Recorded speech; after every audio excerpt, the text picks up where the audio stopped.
The Sydney Morning Herald, just a couple of sleeps away from hashtag New South Wales votes, and candidate pins pokies on cultural groups. Labor's candidate for the South Coast has told a community forum that gambling was mainly a problem among cultural groups in Western Sydney. So cashless gambling should be trialled there before it was rolled out more widely. Michelle, you have got the home ground advantage here, and you have been covering this campaign for the entirety of its 17 years that it has been going on.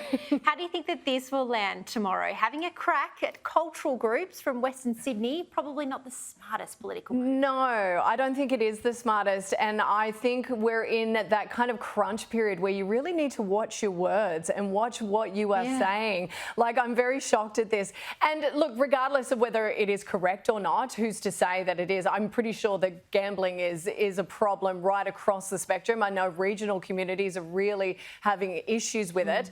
You need to really be cautious about how you are picturing and putting this forward. I think we need to 100%, it's something that needs to be dealt with. But yeah, I think the words got a little lost here. Yeah.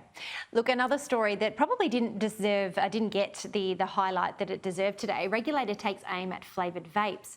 Vape flavours would be banned. Individual product packages would have warning labels, and importers would need a permit to bring vapes into the country, under a crackdown being recommended by the Therapeutic Goods Administration.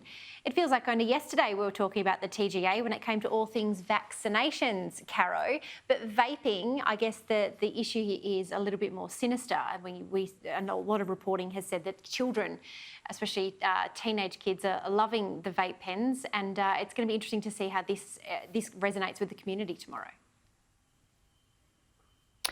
Yeah, and look, I think it has become quite an entrenched conversation, and particularly in relation to kids and schools. Look, it is a nicotine product.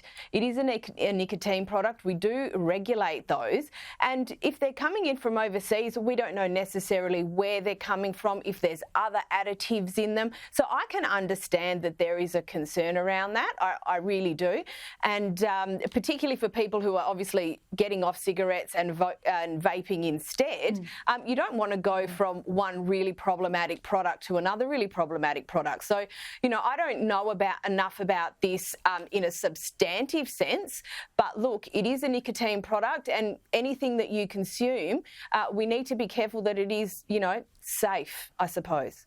Yeah, again, I just say I think part of the problem too here was that the governments outlawed it. If they just kind of like said, okay, we're gonna make this part of the nicotine framework, we wouldn't have the issues that we have. You can get vapes anywhere at any corner store. It is not an issue. That is why children can get them, and 100% they are poised and put for children to have.